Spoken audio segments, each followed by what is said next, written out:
দিয়ে আমরা কারো সাথে কোনো দাঙ্গা বাজাতে চাই না, কিন্তু আমার ইজ্জত আর অধিকারের উপর হাত দিলে আমরা ছেড়ে দেব না। এই গণভোট হলে আর ফ্যাসিবাদী কায়দায় দেশে শাসন ত্রাসন চালানো যাবে না। এই গণভোট হলে জনগণের সম্পদের উপর হাত দেওয়া যাবে না। এই গণভোট হলে দলীয় চাঁদাবাজির রমরমা ব্যবসা চলবে না। গণভোটে হা মানেই হচ্ছে আজাদি, গণভোটে না তার মানে হচ্ছে গুলামি। ইনশাআল্লাহ 12 তারিখ প্রথম ভোটটা পড়বে হা চিহ্নে। ইনশাআল্লাহ হা ভোট যদি বিজয়ী হয় বাংলাদেশ জিতে যাবে, হা ভোট যদি পরাজিত হয় বাংলাদেশ হেরে যাবে। প্রিয় যশোরবাসী ভাই ও বোনেরা, আপনারা কেমন আছেন? আলহামদুলিল্লাহ রাব্বিল আলামিন, ওয়াসসালাতু ওয়াসসালামু আলা রাসূলিহিল কারীম ওয়া আলা আলিহি ওয়া সাহবিহি ওয়া আহলি বাইতি আজমাইন। ঐতিহ্যবাহী জেলা, কার্যত বাংলাদেশের সর্বপ্রাচীন জেলা যশোরের কেন্দ্রস্থলে আসন্ন নির্বাচনে 11 দলের পক্ষে 6টি আসনে যাদেরকে প্রার্থী করা হয়েছে তাদের সমর্থনে এবং গণভোটের সমর্থনে আয়োজিত জনসভার সম্মানিত সভাপতি, মঞ্চে বসা বাংলাদেশ জামাত ইসলামী সহ 11 দলের কেন্দ্রীয় এবং স্থানীয় নেতৃবৃন্দ, যশোরবাসী ভাই ও বোনেরা, সাংবাদিক বন্ধুগণ, আল্লাহ তাআলার শুকরিয়া আদায় করছি 1 বছরের মধ্যে এটি দ্বিতীয়বার এবং একই মাঠে দ্বিতীয়বার আমাদের আগমন। আজকে আমার বক্তব্যের আগেই এই সভার যিনি সম্মানিত সভাপতি, বাংলাদেশ জামাত ইসলামী যশোর জেলা শাখার সম্মানিত আমির, তিনি প্রিয় যশোরবাসীর পক্ষে কিছু ন্যায্য দাবি উত্থাপন করেছেন। এর মধ্যে একটা দাবি হচ্ছে সিটি কর্পোরেশন। আপনারা চান নাই, আমার বিবেক থেকে গতবার যখন এসেছিলাম তখনই বলে গিয়েছি ইনশাআল্লাহ আল্লাহ যদি আমাদেরকে দেশ সেবার সুযোগ দেন, যশোরকে আমরা শহরকে সিটি কর্পোরেশনে উন্নীত করব। প্রিয় যশোরবাসী, মেডিকেল কলেজ, সদর হাসপাতাল, জলাবদ্ধতা, ভৌত অবকাঠামো, যোগাযোগ ব্যবস্থা, এই সমস্ত বিষয়ে যে সমস্ত দাবি উত্থাপিত হয়েছে এগুলা কোনো অযৌক্তিক আহামরি কোনো দাবি নয়, এগুলা অত্যন্ত যৌক্তিক দাবি। আমরা নির্দ্বিধায় একথা বলতে পারি, আমাদের প্রতীক হচ্ছে দাড়িপাল্লা। এই পাল্লার মাপে ইনশাআল্লাহ আমরা কোনো কম বেশ করব না। যার যেখানে যেটা পাওনা তাদের হাতে আমরা সেটা তুলে দেওয়া হবে আমাদের নৈতিক দায়িত্ব। যদি আল্লাহ তাআলা তার আসমানি ফয়সালার মাধ্যমে এই জমিনের মানুষদের খেদমত করার সুযোগ আমাদেরকে দান করেন, সে সুযোগটা আসবে জনগণের হাত দিয়ে। উসিলাটা হচ্ছে জনগণের হাত। 12 তারিখ আপনারা ইতিমধ্যে লক্ষ্য করেছেন, 2টি ভোট সামনে রেখে 12 তারিখ আমাদের খুব কাছাকাছি চলে আসছে। একটি ভোট হচ্ছে গণভোট। অতীতের বস্তপচা রাজনীতি এবং রাজনৈতিক বন্দোবস্তকে পরিবর্তন করে নূতন রাজনীতির সূচনা করা, এবং সেই রাজনীতি হবে জনগণের রাজনীতি।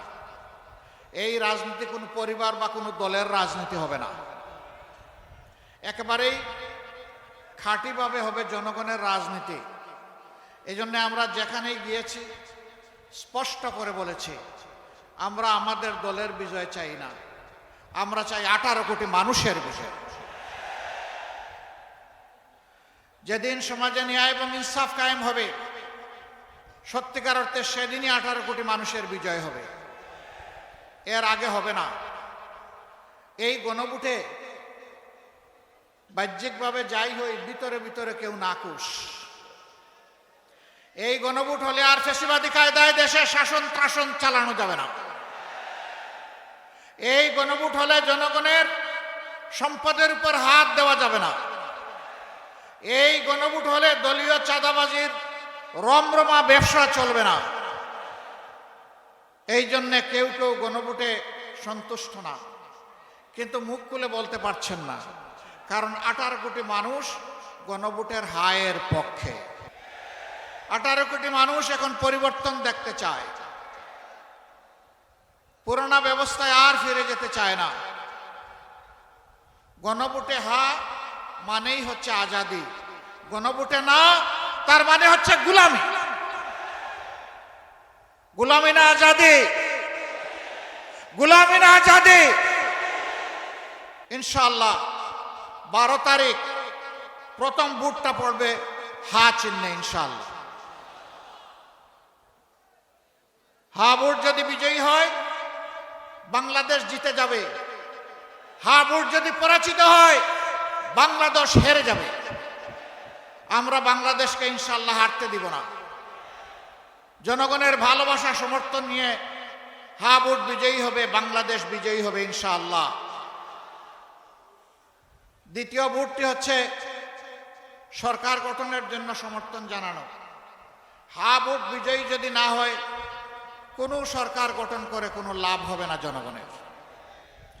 আগে ভিত্তি হচ্ছে হা ভোট, এরপরে কাকে দেব পরিষ্কার। আমাদের মধ্যে অবশ্যই নিজেদের কর্মের কর্মসূচির প্রতিযোগিতা হবে, এটাই তো স্বাভাবিক। নিজেদের যুক্তি আদর্শ নিয়ে জনগণের কাছে যাব, এটাই স্বাভাবিক। কিন্তু আমরা মাঝে মাঝে একেবারে পরস্পর বিরোধী কিছু জিনিস দেখি। একদিকে আমাদের একটি বন্ধু সংগঠন, তারা বলছেন জনগণকে ফ্যামিলি কার্ড দিবেন এবং সেইটা দিবেন মহিলাদের হাতে। আবার আরেক দিকে এই মহিলারা যখন কোনো একটা দলের পক্ষে, আদর্শের পক্ষে, নতুন বাংলাদেশের পক্ষে, হা ভোটের পক্ষে ভোট চাওয়ার জন্য বের হচ্ছেন, একদিকে ফ্যামিলি কার্ড, আরেকদিকে মা বোনদের গায়ে হাত। দুইটা তো একসাথে চলে না। এ দিয়ে কি বার্তা দেওয়া হচ্ছে জাতিকে?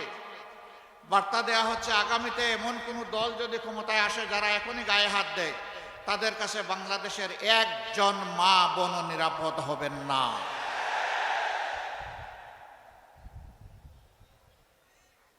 আপনারা আপনাদের আদর্শের কর্মসূচির প্রচার করুন, আমরা আপনাদেরকে ওয়েলকাম করব।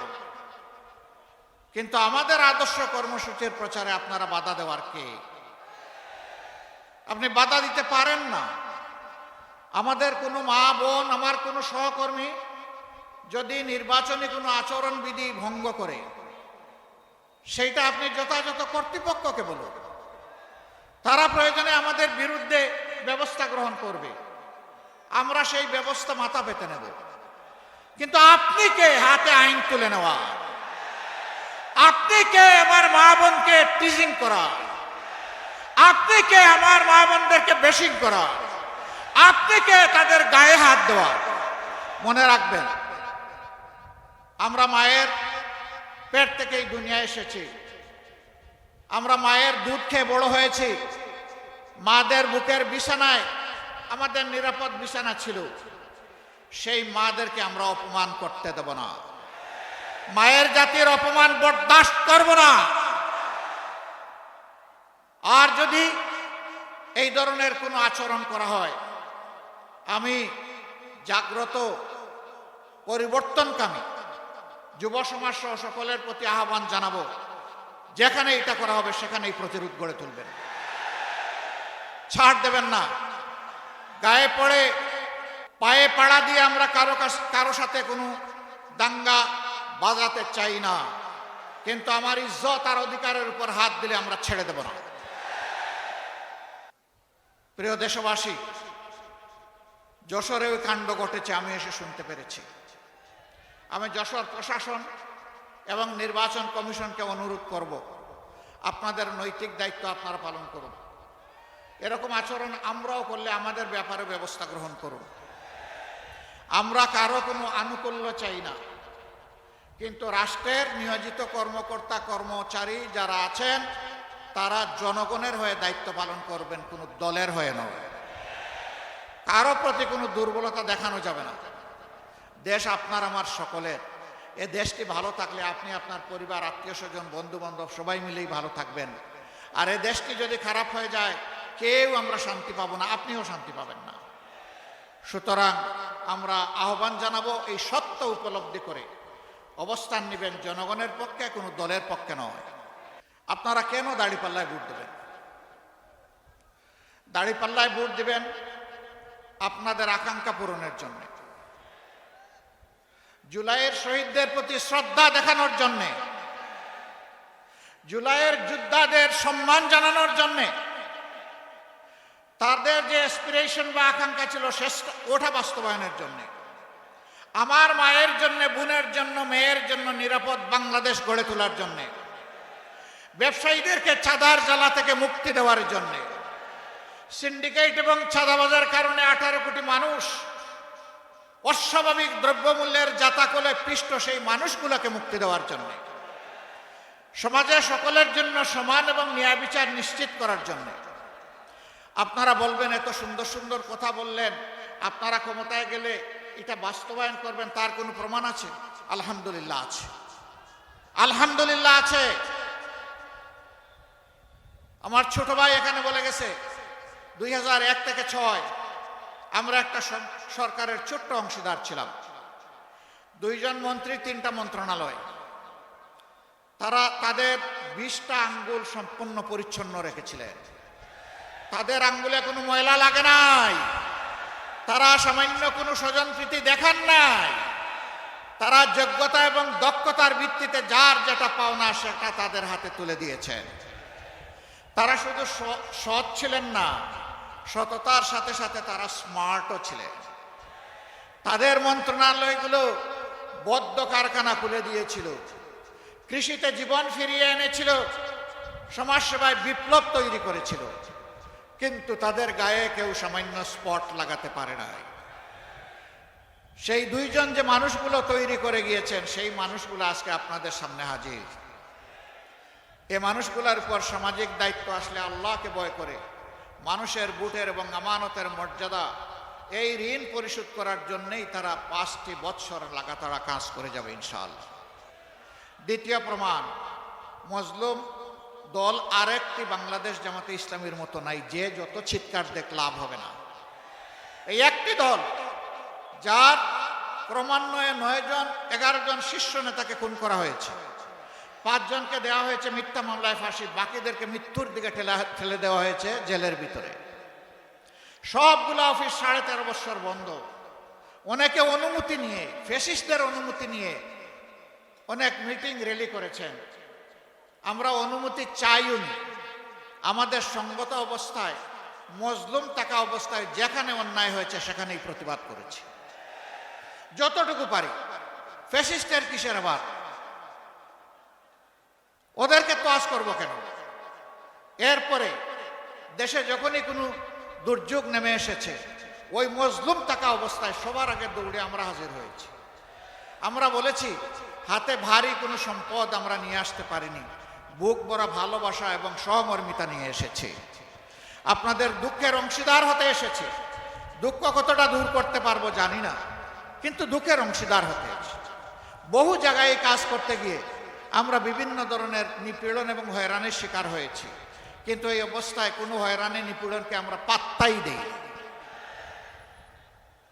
যে দলের নেতৃবৃন্দ অন্যায়ের কাছে মাথা নত না করে হাসতে হাসতে ফাঁসির কাস্টে তক্তার উপরে দাঁড়াতে পারেন, সেই দলের নেতারা, সেই দলের কর্মীরা, সমর্থকরা, এই দলকে যারা ভালোবাসে তারা মহান আল্লাহ ছাড়া আর কাউকে পরোয়াই করে। এখন আমাদেরকে অনেকে জুজুর ভয় দেখান, ও ভাই লাভ হবে না, এ দলটা তিলে তিলে জ্বলে জ্বলে পরীক্ষিত হয়ে উঠেছে।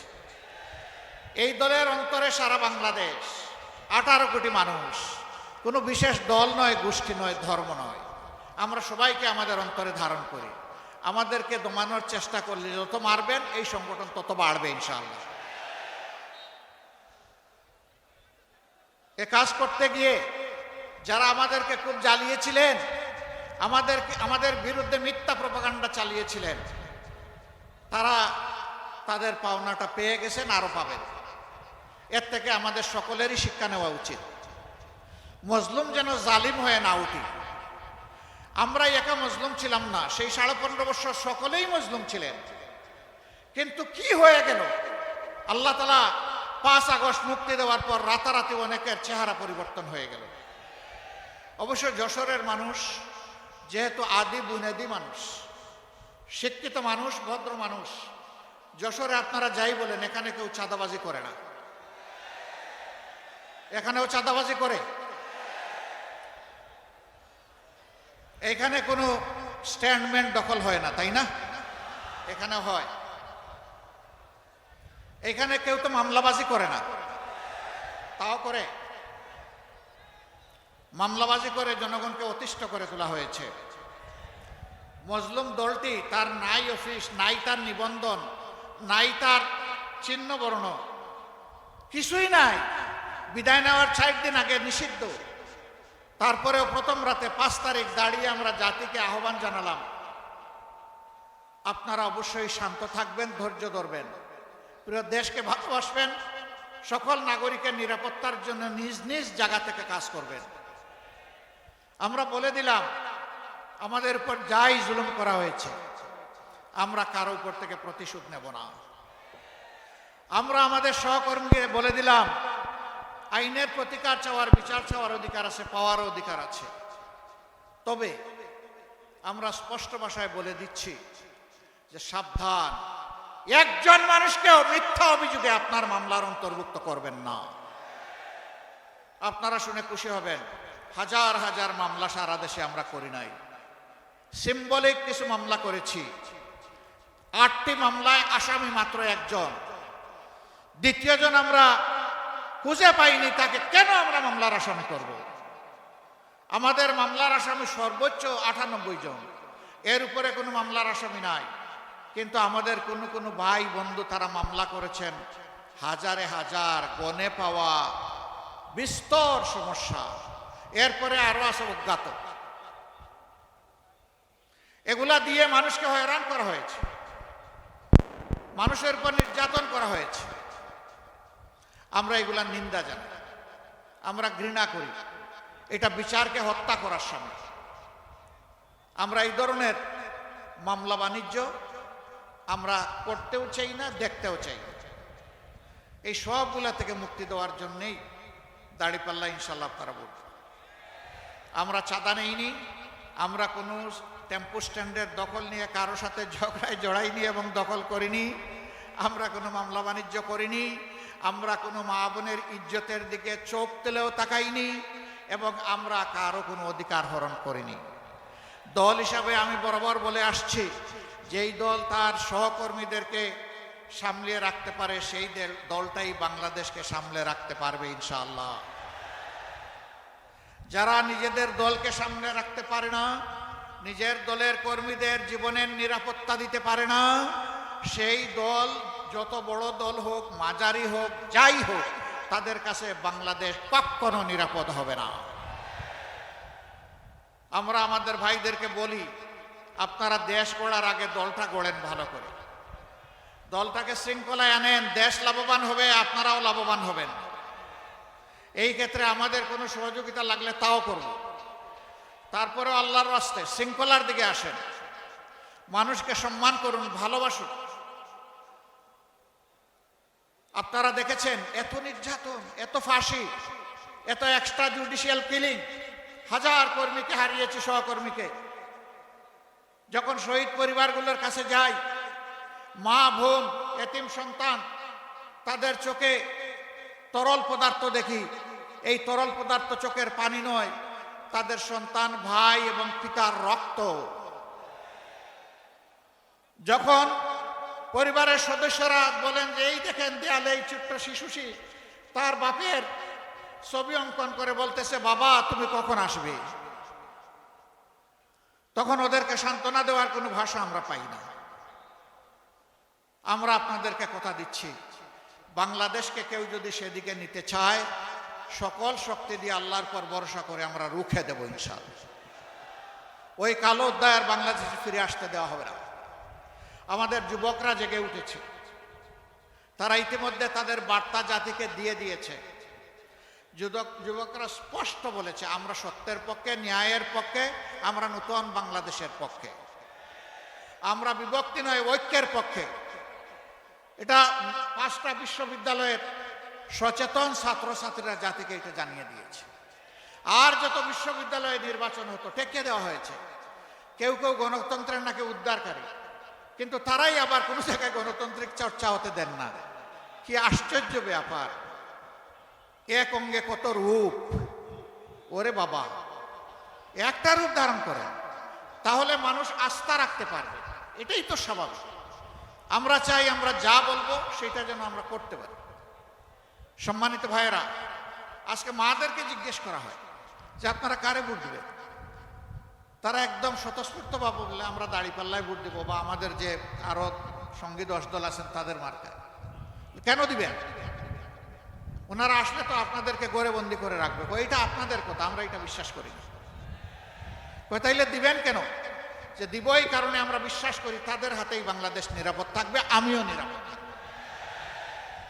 আপনারা একজন বোনের অভিব্যক্তি দেখেছেন, কেউ তাকে মডেল বলছেন, ওটা বলছেন, সেটা বলছেন। আমরা প্রত্যেকটি মাকে মা হিসাবেই দেখি। তাকে জিজ্ঞেস করেছেন সাংবাদিক বন্ধু, আপনি কাকে চান? তিনি বলছেন আমি জামাতকে চাই। কই জামাত আসলে তো আপনি ড্রেস পরতে পারবেন না। বলেছে পরবো না। বলে তখন তো অন্য ড্রেস পরা লাগবে। কই পরবো। এরপরে জিজ্ঞেস করছে যে জামাতকে কেন চান? বলে আমি চাই জামাত আসলে দেশটা ঠিক হবে, এই জন্য জামাতকে চাই। এরপরে বলতেছে জামাতের কোন দিকটা ভালো লাগে? কই সারা জামাতকেই ভালো। This is reality. জামাত এই জায়গায় আপনাদের ভালোবাসায়, দুয়ায়, সমর্থনে, আল্লাহ তাআলার মেহেরবানিতে এই জায়গায় এসেছে দীর্ঘ পরীক্ষা দিয়ে। প্রিয় দেশবাসী, আমরা একা দেশ চালাবো এটা আমরা চিন্তা করি না, আমরা জাতিকে ঐক্যবদ্ধ করে চলতে চাই। এই জন্য আমরা দেখেছেন যে 11টি দল আমরা হাতে হাত মিলিয়েছি। আমরা এই জাতিকে নিয়ে সামনের দিকে এগিয়ে যেতে চাই ইনশাআল্লাহ। যুবক যুবতী ভাই ও বোনেরা, আমরা আল্লাহর মেহেরবানিতে তোমাদের হাতে বেকার ভাতা তুলে দেব না। তোমাদের হাতে বেকার ভাতা তুলে দিয়ে এই জাতির যুবক যুবতীরা বেকার বিশ্বের দরবারে এই লজ্জাজনক পরিচয় আমরা দিতে চাই না। বরঞ্চ তোমরা আমাদের কলিজার টুকরা, বুকের ধন।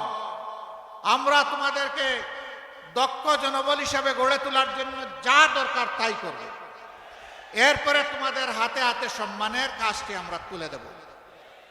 তখন তোমরা হবে গর্বিত নাগরিক, বুক ফুলিয়ে বলবে আমিও বাংলাদেশের উন্নয়নে অবদান রেখে চলেছি, আমি বাংলাদেশের একজন দক্ষ লোক। আমরা সেই দক্ষতা এবং প্রাপ্যতার ভিত্তিতে কাজ হাতে তুলে দিতে চাই। আমরা চাই না আমাদের পটেনশিয়াল একজন যুবক কিংবা যুবতী তারা দেশ গড়ার কাজ থেকে বঞ্চিত হোক। আমরা সবাইকে সম্পৃক্ত করতে চাই। বেকার ভাতা দেওয়া মানে বেকারত্বকে উৎসাহিত করা, এই কাজ আমরা করব। আমরা বেকারত্ব দূর করতে চাই, ভাতার বদলে আমরা কাজ হাতে তুলে দিতে চাই। যুবকরা কি মন খারাপ করেছেন? দেখে হাত তুলে বলেন তো, আপনারা কি বেকার ভাতা নিতে চান? আপনারা আপনাদের দক্ষ হাত কাজের জন্য পেরেশান হয়ে খোলা রাখবেন, সে হাত আমরা ভরে দেব ইনশাআল্লাহ।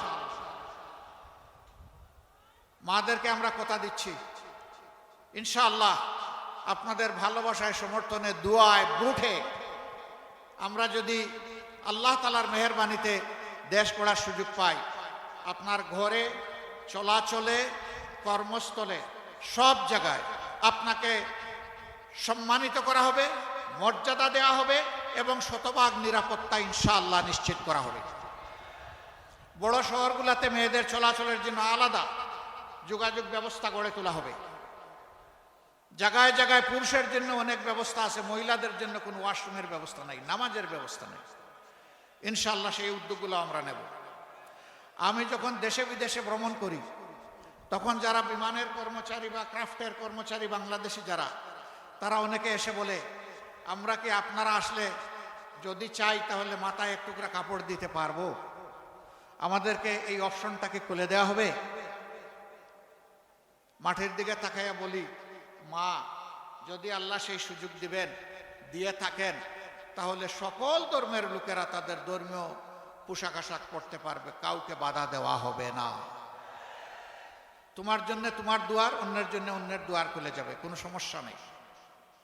সম্মানিত ভাইয়েরা, 90 ভাগ মুসলমানের দেশে 54 বছর পরে একটা মেয়ে, একটা মা আমাকে কেন এই প্রশ্ন করবে জানতে চাই। ইনশাআল্লাহ সকল ক্ষেত্রে তার সমাধান করা হবে আল্লাহ চাই। সিন্ডিকেট মুক্ত বাংলাদেশ আমরা গড়ে তুলব ইনশাআল্লাহ। সিন্ডিকেট এখন গোটা বাংলাদেশকে অবশ করে ফেলেছে সর্বক্ষেত্রে। এই সিন্ডিকেট হাত আমরা গুঁড়া করে দেব।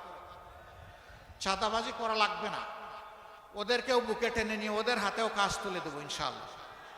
আমি বলেছিলাম ভয় পেও না চাঁদাবাজ, তোমাদেরকে আমরা সম্মানিত করব। আমরা ঠিকই বলছি, ইনশাআল্লাহ সম্মানিত করব, কারণ তোমরা আমাদের সন্তান, তো তোমাদের প্রতি আমাদের দায়িত্ব আছে। এ দায়িত্ব আমরা উপেক্ষা অগ্রাহ্য করতে পারি না। যারা তোমাদেরকে বিপদে নিয়েছে আমরা তাদেরকেও সুপথে নিয়ে আসবো ইনশাআল্লাহ। সুপথে এসে সবাই দল করুক, তুমিও সেই দল করো, আমার কোনো আপত্তি নেই। কিন্তু তোমাকে সমাজে আর লজ্জাজনক পরিচয়ে আমরা পরিচিত করে রাখতে চাই না, ওই জায়গা থেকে উদ্ধার করতে চাই। আপনারা দোয়া করবেন। 12 তারিখ ইনশাআল্লাহ আপনারা সবাই যাবেন, মা বোনদেরকে নিয়ে যাবেন। কোনো দুর্বৃত্ত যে কোনো জায়গা থেকে যে কোনো পোশাকে যদি আপনার বুটের অধিকার কেড়ে নিতে চায়, আপনারা কি তাদের বিরুদ্ধে রুখে দাঁড়াতে পারবেন? ইনশাআল্লাহ। বাংলাদেশ জেগে আছে, বাংলাদেশ জেগে থাকবে। তরুণরা ঘুমায় নাই। যেই তরুণরা বুকের রক্ত দিয়ে নতুন বাংলাদেশ এনেছে, সেই তরুণরা ইনশাআল্লাহ তাআলা আজিম পরিবর্তনের বাংলাদেশ গড়ে তুলবে ইনশাআল্লাহ। যুবক যুবতীরা তৈরি হও, আগামীর বাংলাদেশ প্রস্তুত করছি তোমাদের হাতে তুলে দেওয়ার জন্যে। সেই গুরু দায়িত্ব নেওয়ার জন্য তোমরা তৈরি হয়ে যাও। আমি এখন আপনাদের সামনে যশোরের সৈকে যাদেরকে আমরা সংসদ সদস্য পদ প্রার্থী করেছি আপনাদের খেদমতের জন্য, সেবার জন্য, তাদেরকে আপনাদের কাছে আমরা আমানত হিসাবে এখন রেখে যাব। প্রথমে যশোর 1, সম্ভবত এটা সারসা, তাই না? মাশাআল্লাহ। আমরা ডানপন্থী ভাই, ডান দিকে আসেন, বাম দিকে দিব না। জি, শক্ত করে ধরেন। এই হালকা করে ধরলে তো জনগণের ভার নিতে পারবেন না, শক্ত করে ধরেন।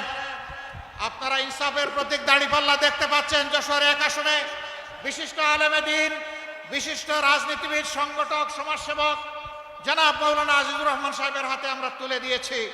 আপনারা কি দাঁড়িপাল্লার সাথে আছেন? মার্কা আছে? কোন সে মার্কা? আরো জুড়ে ইনশাআল্লাহ 12 তারিখ। ধন্যবাদ আপনাদের সবাইকে। এরপরে যশোর 2 ডাক্তার মুসলেউদ্দিন ফরিদ, তিনি একজন বিশিষ্ট চিকিৎসক। দীর্ঘদিন তিনি বিলেতের মাটিতে দক্ষতার সাথে পেডিয়াট্রিক কার্ডিয়াক সার্জন হিসাবে অত্যন্ত সুনামের সাথে কাজ করছিলেন। আমরা তাকে বলেছিলাম, বহু খেদমত করেছেন ব্রিটেনের, চলে আসুন এবার বাংলাদেশে, এখন আপনি সেবা করবেন বাংলাদেশিদেরকে। তিনি আমাদের ডাকে সাড়া দিয়ে তার নাগরিকত্ব ফেলে এসে, ত্যাগ করে তিনি আপনাদের একজন হয়ে আজকে আপনাদের সামনে এসেছেন। আপনারা তাকে ইনশাআল্লাহ দাঁড়িপাল্লাতে বিজয়ী করবেন। মার্কা আছে রে ভাই? কোন সে মার্কা? আরো জুড়ে 12 তারিখ যশোর 2-এ। মাশাআল্লাহ, ইনশাআল্লাহ, জাযাকাল্লাহ। এরপরে যশোর 3, উনি যশোর MM কলেজ, না MM কলেজের সাবেক নির্বাচিত ছাত্র সংসদের উনি ছিলেন ভিপি, ভাই আব্দুল কাদের। তাকে সবাই চিনে? মায়া লাগে? আলহামদুলিল্লাহ, তার হাতেও আমরা দাঁড়িপাল্লা তুলে দিলাম। প্রতীকী 12 তারিখ ঘরে ঘরে, জনে জনে বিজয় হবে ইনশাআল্লাহ, জাযাকাল্লাহ। এরপরে যশোর 4, সুনামধন্য যশোর জেলা শাখার সম্মানিত আমির এবং বিশিষ্ট শিক্ষাবিদ, সমাজসেবক, রাজনীতিবিদ জনাব অধ্যাপক গোলাম রসুল। তাকে আপনারা চিনেন? মায়া লাগে? কোন সে প্রতীক? আরো জুড়ে ইনশাআল্লাহ 12 তারিখ বিজয় হবে ইনশাআল্লাহ, জাযাকাল্লাহ। এরপরে যশোর 5, এটা সম্ভবত মনিরামপুর। জি, বিশিষ্ট আইনজীবী, সমাজসেবক, রাজনীতিবিদ এবং চরম অন্ধকার যুগেও তিনি উপজেলা চেয়ারম্যান হিসাবে প্রতিদ্বন্দ্বিতা করেছিলেন। তার বিজয় জোর করে ছিনিয়ে নেওয়া হয়েছিল। এবার কাউকে আর বিজয় ইনশাআল্লাহ আমরা চিন্তাই করতে দেব না। ইনসাফের প্রতীক দাঁড়িপাল্লায় আপনারা আছেন? আরো জুড়ে, আরো জুড়ে। 12 তারিখ ইনশাআল্লাহ সারাদিন মা বোনদের নিয়ে সবাই মিলে হাতে হাত মিলিয়ে বিজয় হবে ইনশাআল্লাহ। জাযাকাল্লাহ। যশোর 6 পুরানা মানুষ, মাশাআল্লাহ। এই মানুষটা হইল 35 বছরের যুবক। বিশ্বাস হয় না? 35 বছরের একজন যুবক যেমন এই প্রান্ত থেকে ওই প্রান্তে দিন রাত চষে বেড়াতে পারেন, এটি তার রক্তের সাথে, মজ্জার সাথে মিশে গিয়েছে। তিনি মানুষের পাশে থাকেন আর এইভাবে ছুটাছুটি দৌড়াদৌড়ি করেন। তিনি হচ্ছেন আমাদের ভাই জনাব অধ্যাপক মুক্তার আলী। আমরা তার হাতে ইনসাফের প্রতীক দাঁড়িপাল্লা তুলে দিলাম। আপনারা বুক ভরে তার জন্য দোয়া করবেন এবং ইনশাআল্লাহ বিজয় ছিনিয়ে আনবেন। আরে ভাই, মার্কাটা কি? আরো জুড়ে, আরো জুড়ে। সকালের নাস্তা হয় নাই, দাঁড়িপাল্লা। 12 তারিখ সারাদিন বিজয় হবে ইনশাআল্লাহ। জাযাকাল্লাহ। আপনাদের সকলকে অসংখ্য মোবারকবাদ। আসুন তাকবীর দিয়ে আমরা শেষ করি। লিল্লাহি তাকবীর।